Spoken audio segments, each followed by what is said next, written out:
नमस्कार, मैं अनुज हनुमत चित्रकूट से जेके न्यूज के खास कार्यक्रम आपकी आवाज में आप सभी का स्वागत है। आज हम बात करेंगे उत्तर प्रदेश की कानून व्यवस्था को लेकर के, जो बुंदेलखंड सहित हाथरस, श्रावस्ती तमाम मामलों में जाकर जो सवाल खड़े करती है। हमारे साथ सभी लोग होंगे जिनसे हम बातचीत करके जानेंगे कि कानून व्यवस्था को लेकर के किस तरीके का माहौल जो है लोगों के बीच है और क्या कुछ बातें हैं जो रखना चाहती हैं। क्या नाम है आपका? गणेश मिश्र। आपको क्या लगता है कि उत्तर प्रदेश की कानून व्यवस्था कहां पे दम तोड़ रही है? देखिए, सबसे पहले तो स्वर्गीय योगेश उपाध्याय जी के चरणों में नमन करते हुए, और वो जो हत्याकांड हुई है हाथरस में, उसकी मैं कड़ी शब्दों में निंदा करता हूं। और एक बात कहना चाहता हूं, जहाँ तक कानून व्यवस्था का सवाल है तो मैं डॉक्टर अंबेडकर कहते हैं कि मैंने तुम्हें मतदान का अधिकार राजा बनने के लिए दिया है। उस राजा बनने की जो शक्ति है, जो राजा के पीछे की जो शक्ति है, उसका दुरुपयोग करने के लिए नहीं। आप देख लीजिए, सरेआम हत्याकांड हो रहा है, दबाव में पकड़ा जा रहा है लोगों को, कानून व्यवस्था लचर है। और जहाँ तक सबसे बड़ी बात, एक जाति विशेष को टारगेट करके, मैं इधर कई वर्षों से देख रहा हूँ, आपने भी कई वर्षों से कवरेज किया है, इधर कई वर्षों से कवरेज कर रहे हैं, श्रावस्ती में हो, हमारे जनपद चित्रकूट में आए दिन घटनाएं हो रही हैं। ये बहुत ही अक्षम्य है। कानून व्यवस्था ध्वस्त है, सिर्फ डींगें हाँकी जा रही कानून व्यवस्था के नाम पर, बड़े बड़े वादे किए जा रहे हैं, जबकि कानून व्यवस्था के नाम पर एकदम जीरो है। और ये जीरो टॉलरेंस का जो नारा देते हैं कि हमारा कानून का राज है, मुझे लगता है कानून का राज नहीं, ये गुंडा राज है, जंगल राज है। आपको क्या लगता है कि जब बात कानून की होती है तो फिर अपराधी की जाति नहीं होती, तो पीड़ित की जाति तब सामने आती है ना, जब आप अपराधी को अपनी जाति का फायदा देते हैं। तो ये प्रश्न क्यों नहीं उठता है उत्तर प्रदेश में कि कानून व्यवस्था क्यों ना मायावती जैसी हो जाए, जहाँ पे सवाल ही ना उठे कि अपराधी किस जाति का है, तुरंत त्वरित कार्रवाई हो? क्या ऐसे जो सवाल है उनके उत्तर मिलने चाहिए? देखिए, जब माइंड सेट हो करके काम होगा, जब माइंड सेट हो जाता है कि हमें फला जाति के व्यक्ति को छोड़ देना, फला जाति के व्यक्ति को पकड़ लेना है, तो आप देख लीजिए परिणाम। आप देख लीजिए कि एक ही जाति को बार बार टारगेट किया जा रहा है, और सबसे सस्ती और सबसे कमजोर जात मानी जा रही इस समय ब्राह्मण समाज। और ऐसे मैं खाली इसलिए नहीं कह रहा हूं कि मैं ब्राह्मण हूं, आप उठा करके देख लीजिए उत्तर प्रदेश में इस समय, वर्तमान समय में आंकड़े, तो आपको सबसे ज्यादा हत्याकांड ब्राह्मणों के मिलेंगे। उसका कारण क्यों?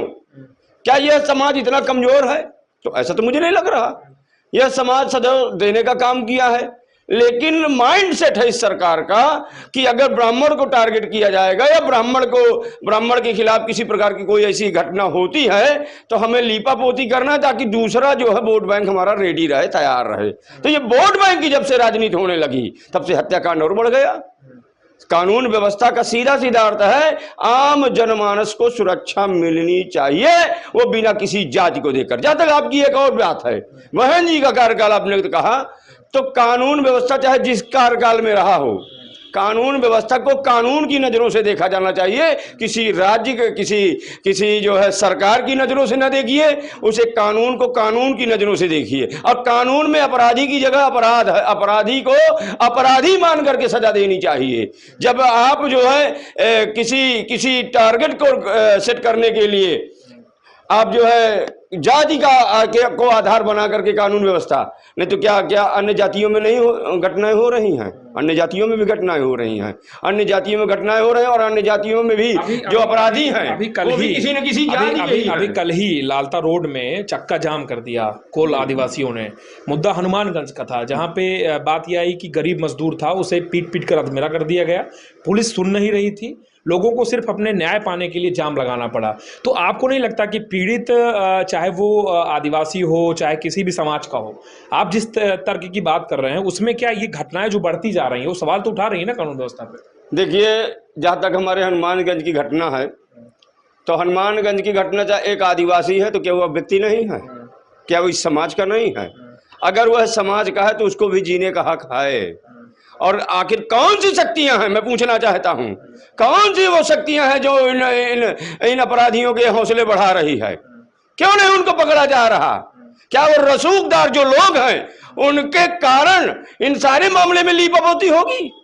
आज आदिवासी की हत्या हुई है, ब्राह्मण की हत्या हुई है, कल किसी और जाति की हत्या होगी, तो ये जाति के चश्मे से जब हत्याएं होने लगेंगी तो अपराध तो बेलगाम हो ही जाएंगे। इसलिए जो चश्मा जाति के आधार पर है, अपराधी की एक ही जात है कि उसने कानून से खिलवाड़ किया है तो उसे कानून सम्मत दंड मिलना ही चाहिए। आपका क्या कहना है, जो कानून व्यवस्था है, जैसे अभी आप लोग श्रद्धांजलि सभा आयोजित कर रहे थे, तो क्या चल रहा था, मांगे क्या थी, कानून व्यवस्था को लेकर आप किस तरीके से मांग करते हैं सरकार से? हम सरकार से मांग करते हैं कि हमारे खास करके ब्राह्मण समाज को जो टारगेट किया जा रहा है, इस पे कुछ विशेष कानून बनना चाहिए और सरकार को इसको अपने संज्ञान में लेना चाहिए। और हमारा समाज थोड़ा से ढीला है, निकलना नहीं चाहता है, क्योंकि वो बुद्धिजीवी समाज में गिना जाता है। पहले दिमाग ज़्यादा लगाता है, काम बाद में करता है।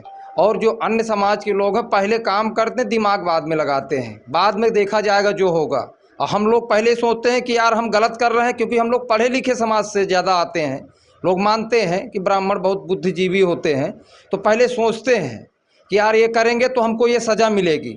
और जो अन्य जाति के अपराधी लोग हैं वो ये नहीं सोचते हैं, इसलिए हम लोग अपराध कम कर रहे हैं और हम लोग प्रत्युत्तर कम दे रहे हैं। इसलिए हम लोग प्रताड़ित हैं। जिस दिन हम लोग प्रत्युत्तर देने लगेंगे अपराधियों को, उस दिन से हो सकता है टारगेट कम हो। और कानून व्यवस्था इस समय बहुत ही ख़राब है, खास करके ब्राह्मणों को ही टारगेट किया जा रहा है पूरे प्रदेश में।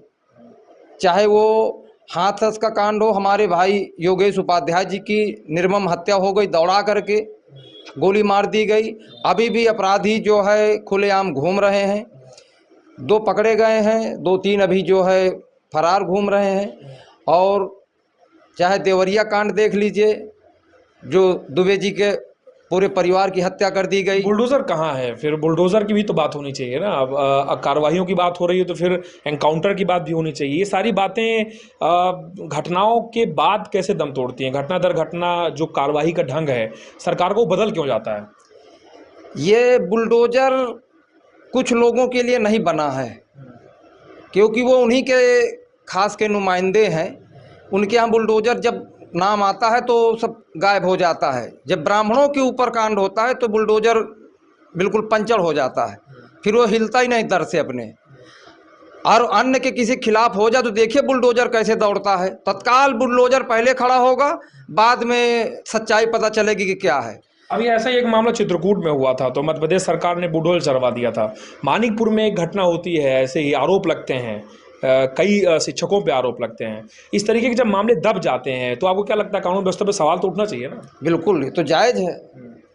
जो गलत है उसमें तो सवाल उठना चाहिए, बहुत ज़रूरी है।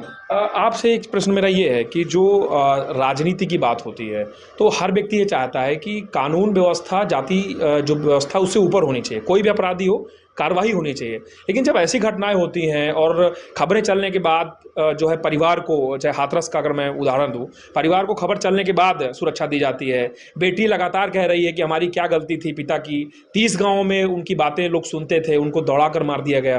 देखिए, जो कानून व्यवस्था की आपने बात की और अभी आपने कहा कि सरकार का वो उल्टा रहता है, अपने हित के, उनको राजनीति का लाभ कहाँ से मिलेगा, उस हिसाब से कानून का बुलडोजर चलता है। जैसे आपने बुलडोजर की भी चर्चा की ना, बुलडोजर वहाँ चलता है जहाँ से सरकार को लाभ हो, वह ही मिले। और चूंकि आज एक हत्या हुई योगेश उपाध्याय जी की, पूरी तरह से कानूनी व्यवस्था फेल है। व्यवस्था फेल न होती, आप खुलेआम गोली चला करके, दौड़ा करके मारा गया। एक हमारे संगठन के मुखिया थे और समाज को आगे भूमिका तय कर रहे थे। तो उद्देश्य है कि ऐसे चुन चुन के ऐसे लोगों को मारना जो समाज को नीचे दिखाना का काम हो, और पूरी तरह से कानूनी व्यवस्था फेल है। बुलडोजर का नाम घोषणा है। बुलडोजर केवल वहीं चलता है जहां राजनीतिक लाभ हो। चूंकि ब्राह्मण हत्या हुई, गिरफ्तारी दिखा देंगे, 4 दिन बाद छोड़ देंगे, और बुलडोजर कहाँ चला गया? आप देखिए, अन्य वर्ग के साथ कोई घटना घटती है तो लाम बंद हो जाता है, रोडें जाम हो जाती हैं। लेकिन अभी हमारे अध्यक्ष जी कह रहे थे ब्राह्मण बुद्धिजीवी है, तब भी इसकी इतनी घटना होने के बाद ब्राह्मण एक कानून का पालन करता है, कानून के निर्देशों का पालन करके रोड नहीं उतरता। ये बहुत बड़ी बात है। आप समझ लीजिए, अभी कोई अन्य जात होती, जैसे अभी आपने कहा ना, एक घटना घटी और एक व्यक्ति को खुलेआम मारपीट, मतलब पहले उसका पैर तोड़ दिया आदिवासी का, और फिर वो मुकदमा उसमें लिखा गया, क्या लिखा गया आप तो जानते होंगे क्या लिखा गया। 4 दिन बाद जब वो मर गया तब हत्या का मुकदमा दर्ज हुआ। आज भी एक सूचना ऐसी है, और वही दबंग लोग हैं, दबा दिया जाएगा। शासन सत्ता में जो बैठे लोग हैं, जो सत्ता से जुड़े लोग हैं, उनको माफ कर दिया जाएगा। कुछ मामले कानून व्यवस्था में मैं देख रहा हूँ राजस्व से रिलेटेड होते हैं। पुलिस को जहाँ पे अपना हित समझ में आता है वहाँ तो राजस्व में नहीं इंटरफेयर करती। पहाड़ी सदर का एक मामला है जहाँ पे पुलिस लगातार कोर्ट में होने के बाद मामला राजस्व के मामले में लगातार अड़चन पैदा कर रही है और लोगों को परेशान कर रही है। इस तरीके के मामले जो होते हैं जमीन के, जहाँ पे पुलिस को स्वतः अपना हित समझ में आने लगता है, तो आपको क्या लगता है इससे लोगों को फर्क नहीं पड़ता कानून व्यवस्था के लेकर? मान लीजिए अगर पुलिस को कहीं कोई लाभ होता है, अपने हिसाब से नेगेटिव सेट होता है, उस हिसाब से वो काम करते हैं। इसी तरह कोई मर्डर हो जाता है तो जो अगर उसका लाभ है तो अगर दबाव नहीं बना पाएंगे तो आप एक रद्दी टोकरे में फेंक दिया जाएगा, 4 दिन जेल होगी, छोड़ जाएंगे। मैं तो चाहता हूँ, ये मेरी आपके चैनल के माध्यम से अपील है कि इस ब्राह्मण परिवार के जो हमारे उपाध्याय जी का उपाध्याय जी हैं, उपाध्याय योगेश उपाध्याय जी जिस तरह से घटना घटी है, मैं इस घटना की निंदा करता हूँ और प्रशासन से माननीय मुख्यमंत्री महोदय जी से मांग करता हूं कि परिवार को कम से कम 50 लाख की आर्थिक सहायता तत्काल दी जाए और योगेश उपाध्याय जी के किसी परिवार के एक व्यक्ति को नौकरी दी जाए, जिस तरह से अन्य समाज के लोगों के साथ किया जाता है। हमारी किसी समाज से बुराई नहीं है, लेकिन जिस तरह से ब्राह्मण समाज को टारगेट किया जाता है वो ठीक नहीं है। अगर इसी तरह से समाज को टारगेट किया जाएगा तो अभी 2024 का चुनाव हुआ है, उत्तर प्रदेश में आप लोगों ने परिणाम देखा है। अगर ब्राह्मणों के साथ अत्याचार हुआ, अनाचार हुआ, तो हम रोड में उतर करके इसका जवाब देंगे। हम लोग चुप बैठने वाले नहीं। हम लोग बुद्धिजीवी हैं, तो बुद्धिजीवी का मतलब है नहीं कि हम लोग शांति बैठेंगे। हमारे किसी साथी के साथ आज जैसे अभी चर्चा कर रहे थे, जो लोग हमारे प्रधान यहाँ के लोग हैं उन पर जबरिया SC ST मुकदमे लगाए जा रहे हैं। अभी बरगढ़ प्रधान शैलेश शुक्ला जी का नाम लिया गया, ये कहाँ का उचित है? था तो मेरी सिर्फ इतनी गलती और मेरे ऊपर SC ST लग गया, एक प्रधान का कहना है। यही तो मैं कहना चाहता हूँ। अगर मान लीजिए हमारी मर्जी है, हमारा मन है, हम इसका सपोर्ट करें, भैया अभिषेक जी करें या त्रिपाठी जी करें, ये तो हमारा मत है ना। लोकतंत्र है, अगर सरकार में लोकतंत्र का अधिकार मिला हुआ है तो हमारा मत है कि हम अनुज जी को सपोर्ट करेंगे, त्रिपाठी जी को सपोर्ट करेंगे, ये किसी व्यक्ति को दबाव में नहीं। अगर प्रशासन इस तरह की कार्रवाइयां करेगा जिला में नहीं तो ठीक नहीं होगा, इसकी लड़ाई लड़ी जाएगी। हम लोग पीछे हटने को तैयार नहीं। चुनाव अपनी जगह है, चुनाव जनता का मत था, जहां जिसकी मर्जी आई लोगों ने मत दिया, लोगों ने जिसकी आई उसको प्रचार किया। ये लोगों का मत है, हमारा मत है। हम अनुज जी के साथ थे, इनका मत था, ये दुबे जी के साथ थे, ये लोगों का मत है। लोकतंत्र यही तो है कि कार्रवाई नहीं होनी चाहिए। अगर बदले की कार्रवाई की जाएगी, किसी ब्राह्मण को टारगेट किया जाएगा तो हम लोग ईंट का जवाब पत्थर से देंगे। हम लोग चुप नहीं बैठेंगे। मैं प्रशासन को भी आगाह करना चाहता हूं जिले के, अगर प्रशासन ने हमारे किसी साथी पर जबरदस्ती मुकदमे लगाने का या जबरदस्ती कोई कार्य करने का काम किया तो ब्राह्मण समुदाय, हम किसी समुदाय के विरोधी भी नहीं हैं कि हम किसी समुदाय से हमारी एलर्जी है। हमारे समुदाय के हर वर्ग हमारा भाई है, लेकिन हमें टारगेट किया जाएगा तो हम लोग जवाब देंगे। मैं पुनः आपके चैनल के माध्यम से उपाध्याय जी के उस पर शोक संवेदना व्यक्त करता हूं और प्रशासन से मांग करता हूं कि दोषियों को कड़ी से कड़ी सजा दी जाए और परिवार को आर्थिक मुआवजा उपलब्ध कराया जाए, उसको नौकरी दी जाए। एक सवाल और उठता है कि चुनाव आता है तो नेताओं को अपने अपने घर नज़र आते हैं, अपने अपने वोट नज़र आते हैं, लेकिन जब ऐसी घटनाएं होती हैं तो नेता ही नज़र नहीं आते हैं। तो आपको क्या लगता है, क्योंकि अभी हाथरस में मैं वीडियो देख रहा था तो जो मृतक हैं योगेश उपाध्याय, उनका परिवार ये कह रहा था कि यहीं सब बैठते थे, यहीं सब मिठाई रसगुल्ले खाते थे जब मेरे मतलब पिताजी जिंदा थे या जो हमारे जिनका स्वर्गवास हुआ।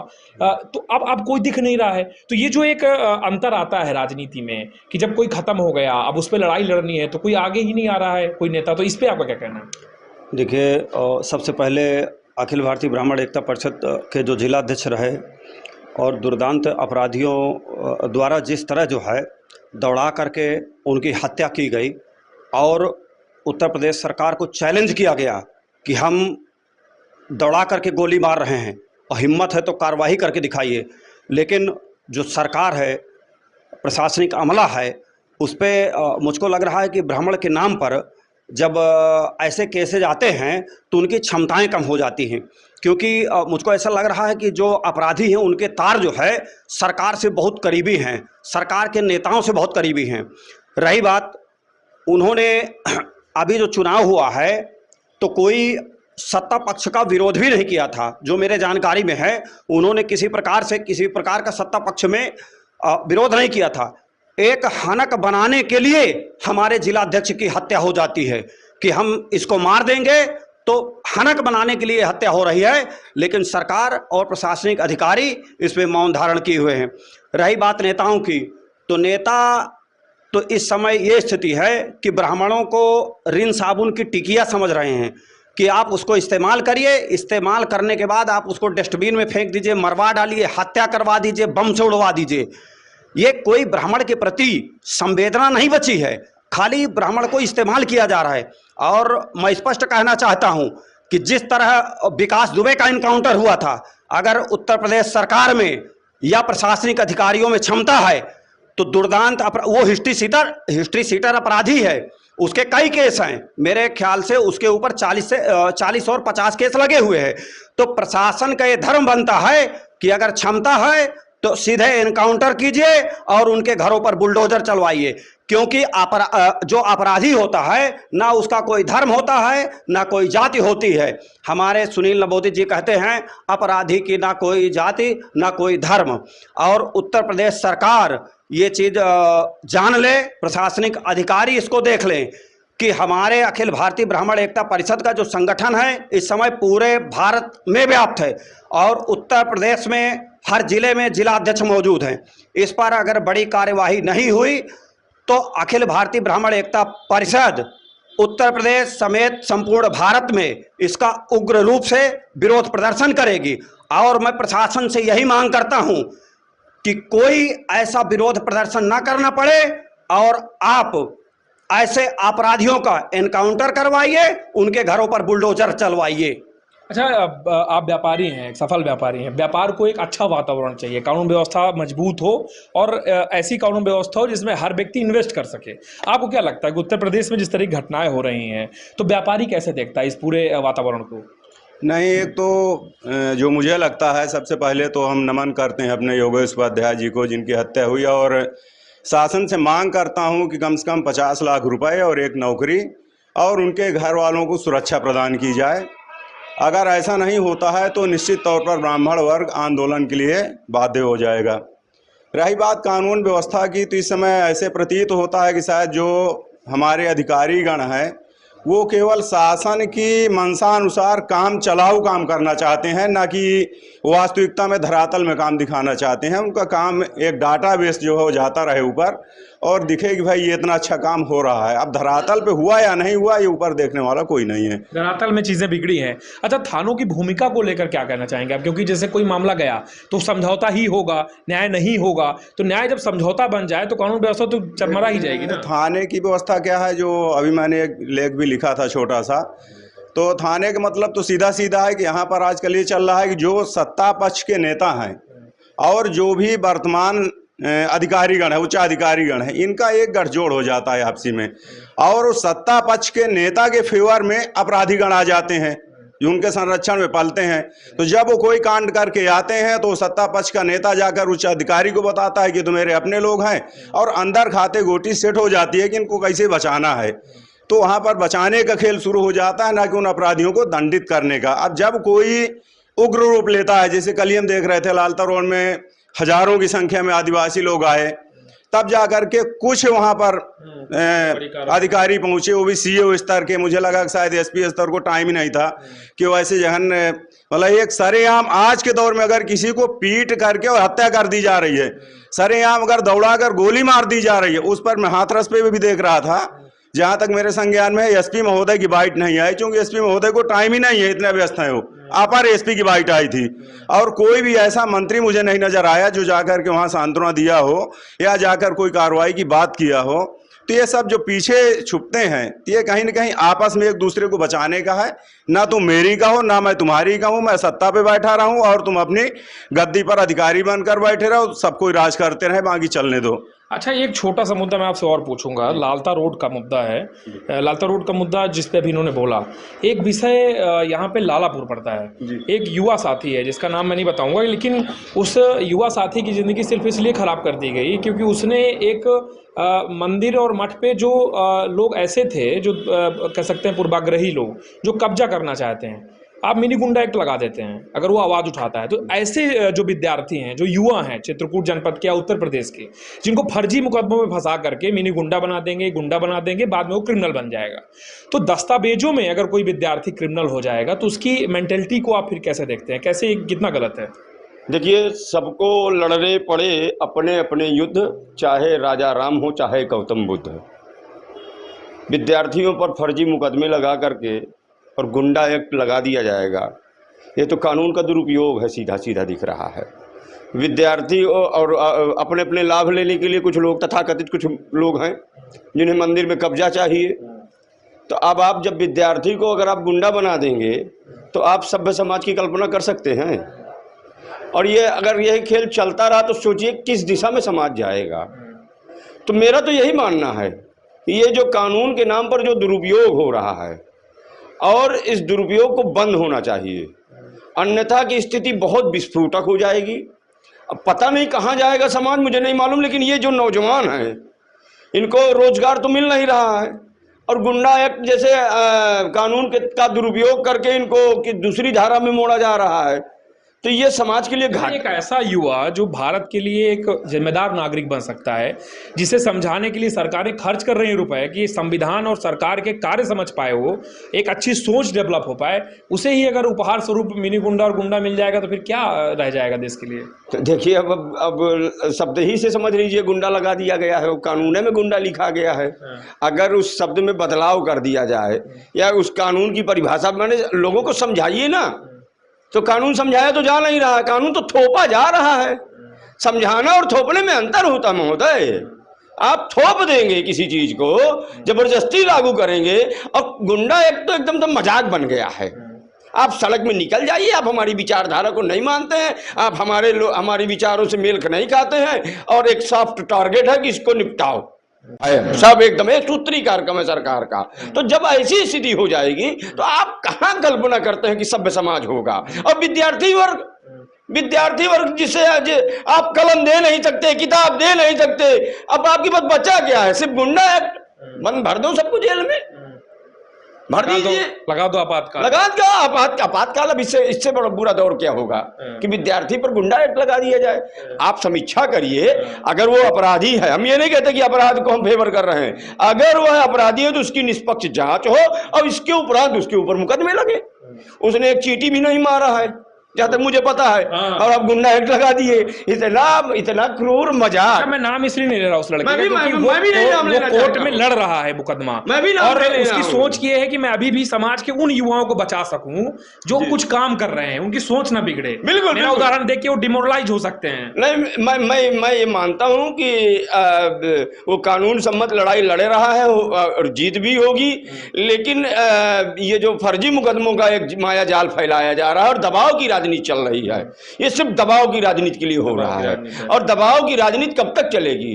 लोकतंत्र है भाई साहब, 5 साल बाद हिसाब किताब बराबर करेंगे। इसलिए मैं कह रहा हूं कि विद्यार्थियों को तो कम से कम छोड़िए, आप जाति के नाम पर लड़ा रहे हैं, और अपराध की कोई जाति नहीं है। अगर ब्राह्मण भी अपराधी हो तो निसंदेह उसे अंदर किया जाए। मैं तो खुलेआम कहता हूं, अपराध को जाति की दृष्टि से मत देखिए, अपराधी को जाति की दृष्टि से मत देखिए। अब अगर इस लोकतंत्र में, अगर लोकतंत्र में लोगों को सड़क पर बैठ करके अगर न्याय मांगना पड़ जाए तो फिर लोकतंत्र नहीं है, यह एक प्रकार से तानाशाही है। और तानाशाही के विरुद्ध कानून सम्मत तरीके से हम लोग भी अपनी आवाज उठाएंगे, गांधीवादी तरीका अपनाएंगे, और देखते हैं कि कब देखेंगे कितना जोर लगाती है सरकार। अच्छा, एक तथ्य मैं आपसे पूछूंगा, क्योंकि डाउन टू अर्थ अगर हम जाएं तो बात आती है थाने की। थाने से ही कोई भी कानून व्यवस्था शुरू होती है। वहाँ अगर आप एंट्री करते हैं तो आपको 4 दलाल दिख जाएंगे। कोई काम आपको कराना है उन दलालों के माध्यम से कराइए, और अगर उन दलालों से आपका संपर्क नहीं हुआ तो आपको न्याय के नाम पे समझौता करा दिया जाएगा। तो ये जो पूरी सिनेरियो चलता है किसी भी थाने में, उसको आप कैसे देखते हैं? कानून व्यवस्था को कितना बड़ा झटका लगता है? सबसे पहले स्वर्गीय योगेश उपाध्याय जी के चरणों में सादर नमन। और हम पीड़ित परिवार के लिए एक नौकरी और कम से कम 50 लाख से 1 करोड़ रुपए का मुआवजा राशि सरकार से मांग करते हैं। और दूसरी बात यह है, कानून का राज ये है कि आज हमको पूरे प्रदेश से ये मांग नहीं उठनी चाहिए कि जो अपराधी हैं उनके खिलाफ कार्रवाई हो। अगर अपराध हुआ है तो 24 घंटे के अंदर उनके आप कार्रवाई हो जानी चाहिए। ये कानून का राज है, ये कानून, ये शासन प्रशासन है, इस पे जनता।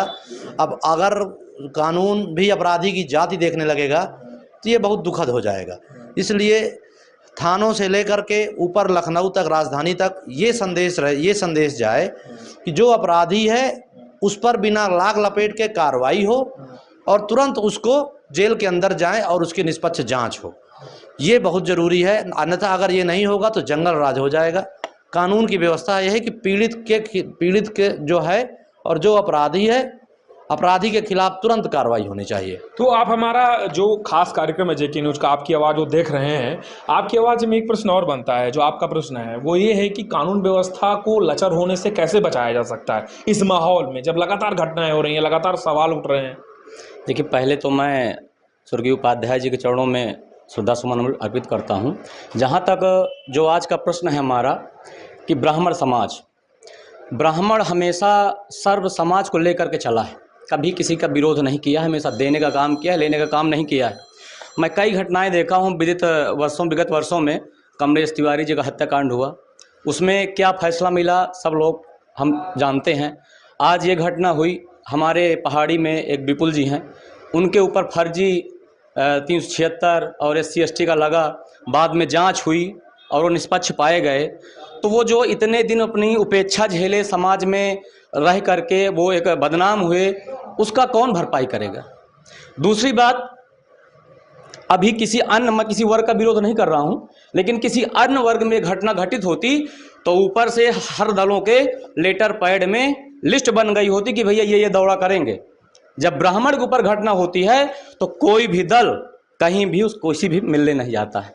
ये कमी मैं मानता हूं, अपनी समाज की कमी मानता हूं, क्योंकि आज तक हम अपने आयोग का गठन नहीं करवा पाए। SC/ST वर्ग का आयोग है, पिछड़े वर्ग का आयोग है, एक समान वर्ग का कोई आयोग नहीं है। तो दूसरी बात, हमारे जो मुखिया हैं, योगी जी बैठे हुए हैं, कहते हैं योगी की कोई धर्म नहीं होती, कोई जात नहीं होती। फिर ऐसा क्यों कि एक ही समाज को बार बार टारगेट किया जा रहा है? तो मैं सरकार से मांग करता हूं, ना ब्राह्मण ने कभी किसी जाति का विरोध किया, ना किसी धर्म का विरोध किया। अभी आपके कौशाम्बी में घटना हुई, वहाँ अमला लग गया।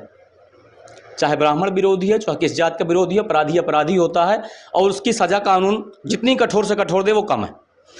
तो मेरे कहने का मतलब ये है सरकार से कि एक वर्ग विशेष को टारगेट न करके जो एक सर्व समाज, सबका साथ, सबका विकास जो बात कर रहे हैं, ऐसा करें। यही मेरा निवेदन है, जिससे माननीय हमारे जो योगेश उपाध्याय का परिवार है, उनके जीवोपार्जन के लिए जो सहायता राशि हम लोग मांग कर रहे हैं वो दी जाए और एक परिवार को नौकरी दी जाए, जिससे उनका बड़ा गठजोड़ है, सिंडिकेट बना हुआ है। गठजोड़ ऐसा है कि अगर नेता अपराध करता है, खनन करता है, तो उसके खिलाफ प्रशासनिक लोग आवाज नहीं उठाते, कानूनी कार्रवाई नहीं करते, और अगर प्रशासन के लोग करते हैं तो नेता नहीं उनके ऊपर खिलाफ कोई एक्शन करते।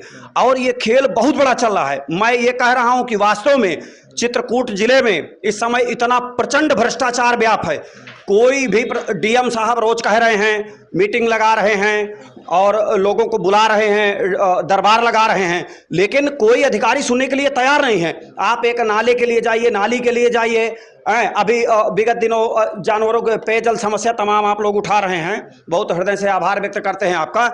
लेकिन थानों में दलाली बंद होना चाहिए, और थानों में दलाली 15, 50, 20, 25 हज़ार रुपए की नहीं होती, इस समय लाख रुपए से ऊपर की मामला इतना सेटअप किया जाता है जबरदस्ती। बताइए आप किसी के मकान में आप प्रशासन के लोगों को, दरोगा को क्या राइट बनता है कि वो जा करके आपको कब्जा दिलाएगा? राजस्व किस लिए है, कोर्टे किस लिए हैं?